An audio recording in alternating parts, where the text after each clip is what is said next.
এদিকে আর দেশে ফিরছে না তারেক রহমান। ডক্টর ইউনূস ক্ষমতায় থাকাকালীন দেশে ঢোকার সুযোগ নেই তারেক রহমানের। বিএনপির ভারপ্রাপ্ত চেয়ারম্যান জনাব তারেক রহমান তার দেশে আসা, তার পাসপোর্ট, তার ওয়ান টাইম ট্রাভেল পাস, তার বিড়ালের ভিসা পাসপোর্ট বা প্লেনে ওঠার অনুমতি, এগুলো রাজনীতিতে এই মুহূর্তে যে জটিল সমীকরণ তৈরি করেছে, সেই সমীকরণের মধ্যে বিএনপির যে রাজনৈতিক ভবিষ্যৎ, সেই ভবিষ্যৎ কতটা উজ্জ্বল, কতটা অন্ধকারাচ্ছন্ন, বিএনপি রাজনীতিতে কী পরিমাণ পূর্ণিমার আভা যুক্ত হয়েছে অথবা অমাবস্যার যে নিদারুণ নিকষ কালো অন্ধকার, সেটি বিএনপিকে কীভাবে গ্রাস করছে সে বিষয়গুলো নিয়ে সংক্ষেপে আলোচনা করার চেষ্টা করব। যারা বিএনপির পদ পদবীধারী, আমি যে কথাগুলো বলছি এই কথাগুলো তাদের পক্ষে বলা সম্ভব নয়। আবার আমি যে কথাগুলো বলবো এটা বিএনপির কোনো পদ পদবীধারী অস্বীকার করবেন, চ্যালেঞ্জ জানাবেন, এটাও তাদের পক্ষে সম্ভব নয়। আবার আমি যে কথাগুলো বলছি সেই কথাগুলো এই কারণে বলছি যে আমি যতটা সফট করে এই বক্তব্যগুলোর পক্ষে বিপক্ষে বলার চেষ্টা করব, এর মধ্যে বিএনপির প্রতি আমার যে দায়িত্ব এবং কর্তব্য যেটা রয়েছে সেটি থাকবে। কোনো ম্যালিস প্রেজুডিস, যেটি বিএনপি বিরোধী যারা শক্তি রয়েছেন কন্টেন্ট ক্রিয়েট করেন এবং যথেষ্ট যাদের জনমত গঠনে প্রভাব রয়েছে, তারা এই বিষয়গুলিকে মুখ ঝুলিয়ে ঝুলিয়ে, আঙ্গুল উঁচিয়ে উঁচিয়ে বা আঙ্গুল বাঁকা করে যেভাবে বর্ণনা করছেন, তাতে করে জনাব তারেক রহমান এবং তার যারা সমর্থক তাদের জন্য বিব্রতকর হয়ে পড়েছে। আগে প্রশ্নগুলো বলে নেই। মূলত সেই গত 14 মাস ধরেই দেশবাসীর এবং বিএনপি নেতাকর্মীদের জন্য পরস্পর বিরোধী দুটো বক্তব্য ছিল। দেশবাসী প্রকাশ্যে বলার চেষ্টা করছিলেন যে কেন তারেক রহমান সাহেব দেশে আসছেন না। কোনো বাংলার অর্থ নাই, দাড়ি নাই, কমা নেই, সেমিকোলন নেই, কিচ্ছু নেই। ডাইরেক্ট প্রশ্ন, কেন তিনি আসছেন না? এই বক্তব্যের মধ্যে কতগুলো ইতিবাচক দিক রয়েছে। জনগণ মনে করছে যে তারেক রহমান সাহেবের দেশে আসা উচিত। তারা এও বিশ্বাস করছে, মনে করছে যে তারেক রহমান সাহেবের জন্য দেশটি নিরাপদ। তারেক রহমানের জন্য এই দেশের প্রয়োজনীয়তা আছে, আর এই দেশের লোকজনকেও তারেক রহমান সাহেবের প্রয়োজন রয়েছে নেতৃত্ব দেওয়ার জন্য। তিনি একজন অপরিহার্য, জনপ্রিয় এবং অ্যাট দ্য সেম টাইম গ্রহণযোগ্য ব্যক্তিত্ব। যদি না হতে পারতেন বা না হতেন তাহলে জনগণ এই ধরনের কথাবার্তা বলতো না। এই বাংলায় কত মানুষ, হয়তো তাদের বয়স তারেক রহমান সাহেবের চেয়ে বেশি, শিক্ষা দিকে অনেক বেশি, তাদের একসময় সামাজিক খুব প্রভাব ছিল, প্রতিপত্তি ছিল, কিন্তু দেশের লোকজন বলছে না যে তারা কোথায় গেল, কেন তারা বাংলাদেশে আসছে না। এর কারণ হলো জনগণ তাদেরকে মনে করছে বাংলাদেশের জন্য একটা উটকো ঝামেলা, একটা যন্ত্রণা। ফলে তারা আসবেন কি আসবেন না, বেঁচে থাকবেন কি থাকবেন না, বেঁচে আছেন কি নেই, এটা নিয়ে জনগণের মাথা ব্যথা নেই। সেই জায়গাটিতে যখন তারেক রহমান সাহেবকে নিয়ে আলাপ আলোচনা করছে, এটি শতভাগ ইতিবাচক।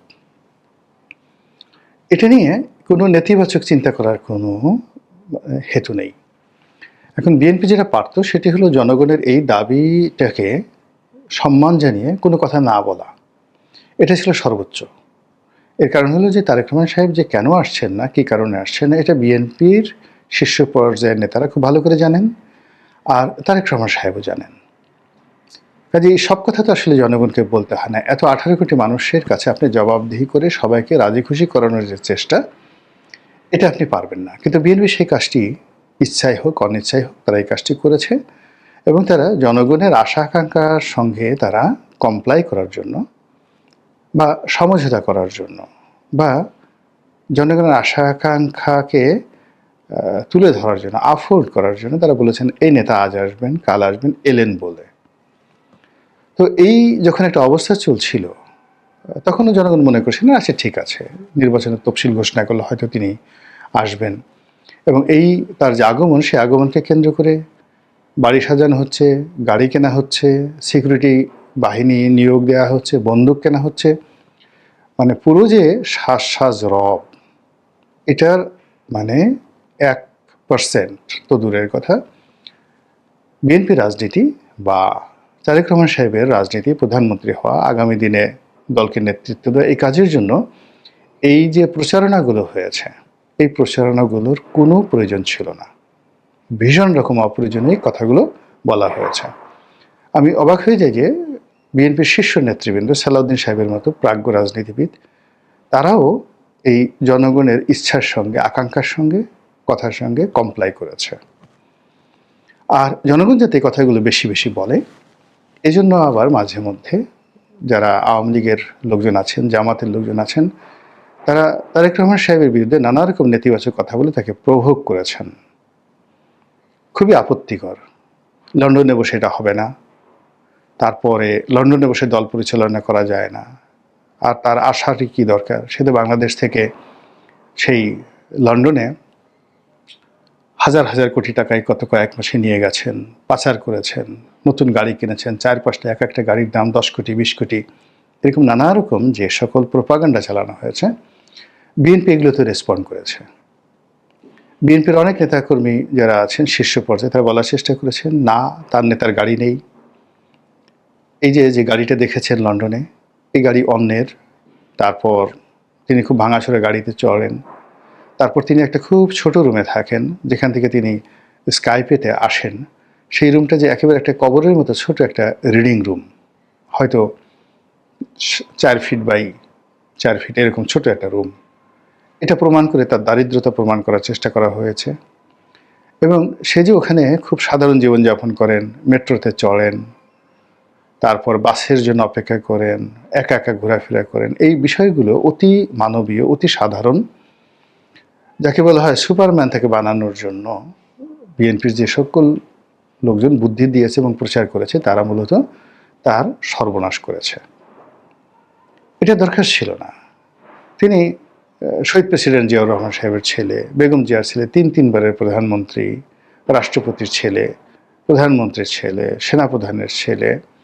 আর তার যে পারিবারিক ব্যাকগ্রাউন্ড, তার দাদা পাকিস্তান সরকারের, তার আগে ব্রিটিশ সরকারের অতি উচ্চ পদের একজন বৈজ্ঞানিক কর্মকর্তা ছিলেন। তার নানার পরিবার, তারাও ধনাঢ্য পরিবার।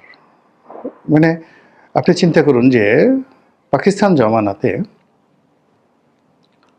বেগম জিয়ার যে বড় বোন চকলেট আপা, তার একটু লেখাপড়াটা খোঁজ নিয়ে দেখেন তো, সে কি ম্যাট্রিক পাস?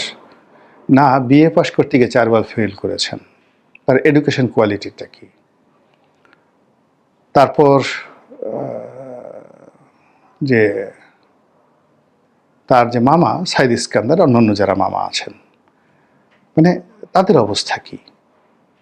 পাকিস্তান জমানাতে মিলিটারিতে চান্স পাওয়া, একজন কমিশন অফিসার হওয়া, ইদানিং এখনকার যুগেও যদি আপনি ধরেন বাংলাদেশ সেনাবাহিনীর একজন সেকেন্ড লেফটেন্যান্ট হলেন বা একজন ক্যাপ্টেন মেজর হলেন, আপনি তাকে কি খুব খারাপ অবস্থার লোকজন মনে করেন? তো পাকিস্তান জমানাতে সেই সাইদ ইস্কান্দার সাহেব, তিনি পাকিস্তান আর্মিতে কমিশন পেয়েছিলেন। তো এই পরিবারটি ভিক্ষুকের মতো চলবেন, ফকিরের মতো চলবেন, এটা কে বলেছে? আমাদের সমাজের সবচেয়ে বড় ব্যাপার হলো এক ভিক্ষুক আর এক ভিক্ষুককে দেখতে পারে না। রাজনীতিবিদ যারা অভিজাত, ব্লু ব্লাড, যাদের রক্ত ভালো, যাদের অনেক টাকা পয়সা আছে, জমিদারি আছে, বা বাবার জমিদারি ছিল, দাদার জমিদারি ছিল, ভোটাররা দিন শেষে তাদেরকেই পছন্দ করে। আপনি চাঁদাবাজি করে, মানুষের কাছে চেয়ে চিনতে, একজনে আপনাকে একটা গাড়ি দিল, আর একজনে 1 লাখ টাকা দিল, আরেকজন একটা পাঞ্জাবি কিনে দিল, আরেকজন একটা জুতা কিনে দিল, আর আপনি ফুটবাবু হয়ে নেতা সাজলেন, হাত ঝুলালেন। লোকজন আপনাকে কোনো দিন এই বাংলায় এই ধরনের ভিক্ষুক টাইপের লোক কখনো নেতা হতে পারেনি। যারাই নেতা হয়েছেন তারা সবাই 4-5টা গুণাবলী ছিল অপরিহার্য। প্রথম গুণাবলী হলো প্রচণ্ড সাহসী। দ্বিতীয় গুণাবলী হলো তারা মার দিয়েছে, কিন্তু কখনো মার খায়নি। আপনি পথে ঘাটে চড় খাচ্ছেন, থাপ্পড় খাচ্ছেন, লাথি গুঁতো খাচ্ছেন, এই ধরনের লোক জীবনে কখনো নেতা হতে পারেনি। এটা বোঝার চেষ্টা করুন। তো সেই অর্থে তারেক রহমান সাহেবকে যদি আপনাকে আপ হোল্ড করতে হয়, তাহলে তার মিলিটারি তার মাজা ভেঙে দিয়েছে, কোমর ভেঙে দিয়েছে, এবং তাকে গ্রেপ্তার করা হয়েছে, এই দৃশ্যগুলো যারা সামনে এনেছে পাবলিক সেন্টিমেন্ট গ্রো করার জন্য, তারা তারেক রহমান সাহেবের 12টা বাজিয়ে দিয়েছেন। দ্বিতীয়ত যে বিষয়গুলো, যে তাকে অতি দরিদ্র হিসেবে বর্ণনা করা, অতি সৎ হিসেবে এই মুহূর্তে বর্ণনা করা, এগুলোর কোনো প্রয়োজন ছিল না, একেবারেই প্রয়োজন ছিল না। এই অপ্রয়োজনীয় কর্মকাণ্ডগুলো গত কয়েক মাসে মারাত্মকভাবে করা হয়েছে। তো করার ফলে কি হলো, যে বিএনপির যে স্বাভাবিক বা তারেক রহমান সাহেবের যে স্বাভাবিক অবস্থা, সেই অবস্থাটা এখন আর নেই। তো মানুষের যে চিন্তা চেতনা কর্ম, সেই কর্মের জায়গাটাতে বিএনপি বুঝতে পারেনি, নাড়া দিতে পারেনি। নাড়া দিতে না পেরে আজকের এই জটিল অবস্থা তারা তৈরি করে ফেলেছে। এখানে জনাব তারেক রহমান সাহেব বুঝতে হবে যে তিনি দেশের বাইরে আছেন। দেশের বাইরে থাকলে, এমনকি ঢাকার বাইরে যদি আপনি থাকেন বা সাভারে থাকেন, আমি যেমন এখন প্রায় সাভারে থাকি, বাস্তবতা হলো সাভারে থেকে কোনো অবস্থাতেই গাবতলীর অবস্থা জানা যায় না। কাজেই শেখ হাসিনা যদি দিল্লিতে থেকে বাংলাদেশের অবস্থা মনে করেন খুব বুঝে গেছেন, হবে না। তারেক রহমান সাহেব ওখানে বুঝে গেছেন, তাও হবে না, কোনো অবস্থাতে হবে না। তাকে যারা গাইড করবেন অনেস্টলি, যদি তারা একেবারে তাদের তারেক রহমান সাহেবের চোখ হয়ে, নাক হয়ে, কান হয়ে তারা যদি সত্য কথাটা বলতেন, তাহলে তিনি সুন্দর করে সিদ্ধান্ত নিতে পারতেন। কিন্তু সেই কাজটি আসলে দুটো দলা হয় না। ফলে কি হলো, গত কয়েক মাসে যেটি হয়েছে, একটার পর একটা বিতর্ক তৈরি হয়েছে এবং ক্রমশ বিএনপি এবং জনাব তারেক রহমান সাহেব বিতর্কিত হয়েছেন, দল দুর্বল হয়েছে। এবং এরই মধ্যে ওভার অ্যাক্টিং করতে গিয়ে বিএনপির কিছু লোক, আমি বলবো একেবারে যারা বিএনপির ব্র্যান্ড অ্যাম্বাসেডর হিসেবে এই মুহূর্তে যারা, আমাদের দেশে কিন্তু এই মুহূর্তে টেলিভিশন টকশোটা সবচেয়ে গুরুত্বপূর্ণ। তো টেলিভিশন টকশোতে বিএনপির পক্ষে আপনি ধরুন আওয়ামী লীগের কয়েকজন লোক ছিলেন, যেমন ধরুন নাইমুল ইসলাম খান। আপনার যত খারাপই লাগুক না কেন, নাইমুল ইসলাম খানের যুক্তির কাছে বিএনপির কোনো লোক দাঁড়াতে পারত না। সুভাষ সিংহ রায় যত খারাপ থাকুক না কেন, তিনি যেভাবে টকশোতে তথ্যপত্র দিয়ে আওয়ামী লীগকে আপহোল্ড করতেন, আওয়ামী লীগ বিরোধী লোকদের জন্য এটা ছিল চুলকানি। কিন্তু সুভাষ সিংহ রায়কে চ্যালেঞ্জ জানানোর মতো অবস্থা ছিল না। মোহাম্মদ এ আরাফাত কিংবা সমর রেজাউল করিম, এরকম আওয়ামী লীগের অন্তত 1 ডজন টেলিভিশন স্টার ছিলেন, যারা টেলিভিশনে আসলে আপনি ইচ্ছাই হোক অনিচ্ছাই হোক দেখতে বাধ্য হতেন। এবং বিএনপি মানে আওয়ামী লীগ বিরোধী শক্তি, যাদের চুলকানি শুরু হতো, রাগ হতো, মেজাজ গরম হতো, কিন্তু তারা কিছু করতে পারতো না। আর ওদিকে আওয়ামী লীগের যারা লোকজন, তারা বলতো যে না, বাপের বেটা, কাজের কাজ হয়েছে। কিন্তু এই সময়টিতে আপনি যদি দেখেন, বিএনপির পক্ষে ন্যারেটিভ তৈরি করবে সামাজিক মাধ্যমে একজন স্টার নেই, নো সিঙ্গেল ওয়ান, যে একটা স্ট্যাটাস দিলে মুহূর্তের ভিতরে 20,000 অর্থাৎ 1 ঘন্টায় 20,000 লাইক কমেন্ট পড়ে, যেটাকে অর্গানিক বলা হয়, এরকম একজন সিঙ্গেল লোক সেলিব্রিটি বিএনপিতে নেই। তারেক রহমান সাহেবের ওখান থেকে যে সকল যাকে বলা, বা মিডিয়া সেল থেকে যে সকল, বা ওই বিএনপির পেজ থেকে যে সকল স্ট্যাটাস আছে, ওইগুলোকে প্রমোট করা হয়, টাকা দিয়ে প্রমোট করা হয়, কিন্তু ওইগুলো কোনো ইমেজ দেয়। কিন্তু অ্যাজ এ পার্সন বিএনপির কোন নেতা বা নেত্রী বলেন তো, যার একটি স্ট্যাটাস এইভাবে ভাইরাল হয়ে যায় এবং জনগণ গ্রহণ করে? এরশাক আছে, এরশাকের কিছু ফলোয়ার আছে, কিন্তু এরশাক তো এরশাকের লেভেলের, এরশাকের কোনো কথা জ্ঞানী গুণী বুদ্ধিজীবী বা যারা সিদ্ধান্ত তৈরি করে, তারা মানে তার কোনো বক্তব্য গ্রহণ করার মতো অবস্থা নেই। মানানা, অর্থাৎ এরশাক যেটা বলে, ইলিয়াস যেটা বলে, পিনাকি যেটা বলে, হিরো আলম যেটা বলে, এর মধ্যে সোশ্যাল মাধ্যমে যে সমর্থন, কোনো ডিফারেন্স নেই। কিন্তু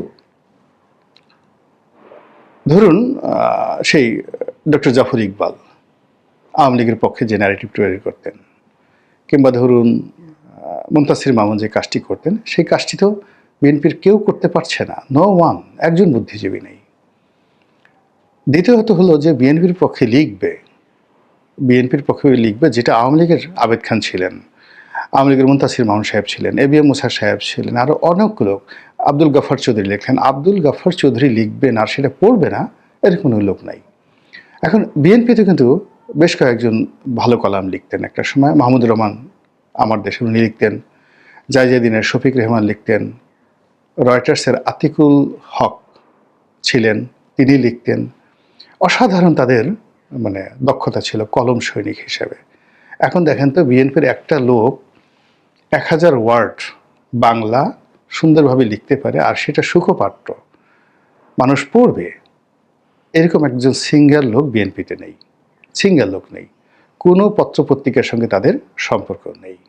যার ফলে কি হলো, চারিদিকে শুধু ধোঁয়াশা ধোঁয়াশা ধোঁয়াশা, কুয়াশা কুয়াশা কুয়াশা। এবং এর মধ্যে বিএনপি যারা প্রতিপক্ষ খুব সুকৌশলে তাদের ম্যাটিকুলাস ডিজাইন ব্যবহার করে বিএনপির সম্পর্কে, স্পেশালি তারেক রহমান সম্পর্কে এমন কতগুলো ন্যারেটিভ ছড়িয়ে দেওয়া হয়েছে, সেই ন্যারেটিভই গত 15 মাসে এই দলটি তছনছ হয়ে গেছে। আর সর্বশেষ এখন বিএনপিকে নিয়ে ঠাট্টা হচ্ছে যে তারেক রহমান সাহেবের বিড়ালের পাসপোর্ট হয়ে গেছে। এটা ভীষণ রকম অবমাননাকর। মানে একটা বিড়ালের পাসপোর্ট হয়ে গেছে, তারেক রহমান সাহেবের পাসপোর্ট হয়নি। আমি এতটুকু শুধু বলতে পারলাম, বিড়ালের ভিসা হয়ে গেছে, তারেক রহমান সাহেবের এখনো হয়নি। বিড়াল সিদ্ধান্ত নিয়েছে, বা বিড়ালের মালিক সিদ্ধান্ত নিয়েছে বিড়ালের জন্য বিড়াল আসবে বাংলাদেশে, কিন্তু বিড়ালের মালিক আসবে কিনা এটা মালিকের মুখ থেকে শোনা যাচ্ছে না। বোঝার চেষ্টা করুন, কিন্তু মানুষ তো এত বোকা না। তো সেই দিক থেকে আবার নতুন যে বিতর্কগুলো, তারেক রহমান সাহেবের ভোটার তালিকায় নাম নেই, স্বয়ং নির্বাচন কমিশনের পক্ষ থেকে এই কথা বলা হলো। কেন এই কথা বলা হলো? আমরা কি তাকে জিজ্ঞাসা করেছি? তো তাই যদি হয় তাহলে তিনি তো তাহলে ভোটই দিতে পারবেন না, তারপর তিনি তো প্রার্থী হতে পারবেন না, তিনি প্রধানমন্ত্রী হতে পারবেন না। এরপর প্রশ্ন, তিনি কি বাংলাদেশের পাসপোর্ট পাবেন? আবার তিনি কি ব্রিটিশ পাসপোর্টধারী, নাকি সেখানে অ্যাজ এ অ্যাসাইলাম হিসেবে তার যে আইডি কার্ড রয়েছে, আইডেন্টি কার্ড রয়েছে, তার সেই কেবলমাত্র সেই আইডি কার্ডটি রয়েছে, নাকি পুরো পরিবার তারা ব্রিটিশ পাসপোর্ট ধারণ করছেন? এই প্রশ্নগুলো কে বা কারা সামনে নিয়ে আসলো? সাম্প্রতিক সময় তারেক রহমান সাহেব তার দেশে ফেরা নিয়ে যে বক্তব্যটি দিয়েছেন, যে দেশে ফেরার যে সিদ্ধান্ত তার একক কোনো বিষয় নয়, এই বুদ্ধি তাকে কে দিয়েছিল? এর ড্রাফট তারেক রহমান সাহেব তো এই বাংলা লেখার মানুষ নন। মানে তার পক্ষে আমি মাঝে মধ্যে দেখি যে বিভিন্ন ইংরেজিতে স্ট্যাটাস দেওয়া হয়, মাঝে মধ্যে বাংলাতে স্ট্যাটাস দেওয়া হয়। এগুলো মানে পয়েন্টিভ নয়, প্রয়োজনীয় নয়। একটা সিঙ্গেল, আমি আজ পর্যন্ত সেই তারেক রহমান সাহেবের পেজ থেকে যে সকল ইংরেজি এবং বাংলায় যে সকল স্ট্যাটাস দেওয়া হয়েছে, এর একটা জিনিসেরই প্রয়োজন ছিল না, দুপয়সায় প্রয়োজন ছিল। প্রায় সবগুলোই তাকে আরও সহজলভ্য করে ফেলেছে। বোঝার চেষ্টা করুন, আকাশের চাঁদ দূরে আছে, তাকে ভালো লাগে। চাঁদ যদি একটু কাছে চলে আসে, এই পৃথিবীতে জোয়ার তৈরি হয়ে যায়। চাঁদ যদি একটু দূরে চলে যায়, ভাটা তৈরি হয়ে যায়। আর আপনি যদি নিজে চাঁদের মধ্যে চলে যান, আপনি আপনার সমস্ত ওজন হারিয়ে ফেলবেন। একজন নেতা সে যত সহজলভ্য না হবে, যত দূরে থাকবে, জনগণ তাকে নিয়ে তত বেশি গালাগালি করবে, সমালোচনা করবে, কিন্তু আলটিমেটলি শেষ পর্যন্ত তাকে নেতা মানবে। কিন্তু তাকে যদি আপনি ভাতের মাড় বানিয়ে ফেলেন, ডাল বানিয়ে ফেলেন, আলু ভর্তা বানিয়ে ফেলেন, তাহলে আর যা হোক না কেন পরবর্তীতে তাকে আকর্ষণীয় কোনো রাজকীয় পদ পদবিতে বসাতে পারবেন না। ফলে শিরোনামে যে কথাগুলো বলেছি, সেই কথাগুলো এই সময়টিতে যে আলোচনা হচ্ছে, সেই আলোচনার দ্বার মূলত বিএনপির মধ্যে ঘাপটি মেরে থাকা একদল লোক ইচ্ছা করে কাজটি করেছে। অথবা বিএনপির নীতি নির্ধারণী পর্যায়ে যারা আছেন তারা অনেকে সতর্ক হননি, তারা প্রতিপক্ষর যে প্রভোগ এবং জনগণের যে আশা আকাঙ্ক্ষা, এগুলোকে জাস্ট একটা প্রলেপ দিতে চেয়েছেন। আর তার ফলে এখন এই মুহূর্তে এসে বিএনপি যে যুগ সন্ধিক্ষণে পৌঁছে গেছে, বা তারেক রহমান সাহেব এখন যেদিকে যা করেন না কেন, তিনি যদি দেশে আসেন তাও তার জন্য খারাপ হবে, না আসলেও খারাপ হবে। তিনি যদি কথা বলেন তাও সমস্যা হবে, চুপ থাকলেও কথা সমস্যা হয়ে যাবে। এর কারণ হলো রাজনীতি তো একটা ধারাবাহিক বিষয়, অল অন এ সাডেন আপনি সেখানে স্টপ করে দিতে পারেন না। তো এই যে আপনি শেখ হাসিনার দিকে তাকান না কেন, তার যে ক্যারেক্টারিস্টিক্স আছে, সারা দুনিয়া তাকে যা কিছু বলুক না কেন, সে তার মতো ঝগড়া করেই যাচ্ছে, সে তার মতো গালাগালি করে যাচ্ছে। প্রতিদিন বাংলাদেশের প্রেক্ষাপট নিয়ে সে যেভাবে আগে কথা বলতো, এখন আরও বেশি প্রতিনিয়ত তার সেই পূর্বাঞ্চলীয় প্লট নিয়ে কথা বলছে, তার গহনা নিয়ে কথা বলছে, তার হীরার গহনা নিয়ে কথা বলছে, তার গণভবন থেকে তার হীরার গহনা চুরি করা হয়েছে, কে চুরি করেছে, এগুলো সব ভবিষ্যতে আদায় করা হবে। ডক্টর মোহাম্মদ ইউনূসের পূর্বাঞ্চলে কয় হাজার কাঠা জমি আছে, তার নিসর্গ রিসোর্ট আছে, কি আছে, মানে স্বয়ং তার মতো করে তার যে আলাদা একটা ক্যারেক্টারিস্টিক্স আছে, এটা সে স্টাবলিশড করে ফেলছে। সে কিন্তু ডাইভার্ট হয়নি। সবাই মনে করছিল সে কান্নাকাটি করবে, সরি বলবে, ইত্যাদি ইত্যাদি। না, সে তার ক্যারেক্টারিস্টিক্স বজায় রেখেছে। তো সেই দিক থেকে বিএনপি বা তারেক রহমান সাহেব, তারও একটা নিজস্ব ক্যারেক্টারিস্টিক্স প্রতিষ্ঠা করতে হবে। সেই ক্যারেক্টারিস্টিক্সটা কী, এটা কিন্তু এখন পর্যন্ত জাতির কাছে আসেনি। যেমন বেগম জিয়ার একটা ক্যারেক্টারিস্টিক্স আপসহীন, তেমনি তারেক রহমান সাহেবের ক্যারেক্টারিস্টিক্স কি? তিনি তো দূর থেকে নেতৃত্ব দিয়েছেন। তিনি তো বিএনপির যে 111-এর সময়টাতে শ্যাডো সরকার হিসেবে ছিলেন, এবং সেখানে তার যে একটা ভাবমূর্তি যেগুলো গড়ে উঠেছিল বা যে কথাগুলো তার সম্পর্কে বলা হতো, সেই কথাগুলো কি বিএনপির জন্য ইতিবাচক? তা না হলে এই সময়টার মধ্যে গত 15 বছর ধরে দেশে যিনি প্রবাসে আছেন বা দীর্ঘ সময় ধরে তিনি প্রবাসে আছেন, এই সময়টিতে তিনি তার নিজের জন্য, তার দলের জন্য একটা যে ভাবমূর্তি, এটা কি তৈরি করেছেন? সেটা যদি না হয়, তাহলে এই সময়টিতে এখন যে সকল প্রশ্ন আসছে, এই প্রশ্নের জবাব আপনি কিভাবে দিবেন? ভোটার না, পাসপোর্ট নাই, এখনো ভোটার হননি, বাংলাদেশে নেই, প্রবাসে আছেন, অথচ আপনি প্রধানমন্ত্রী হতে চাচ্ছেন। এখন এই কথাগুলো জবাব যদি দিতে চান তাও ঝামেলা, জবাব নিতে না দেন তাও ঝামেলা, কিন্তু কথাগুলো কিন্তু আলোচিত হচ্ছে।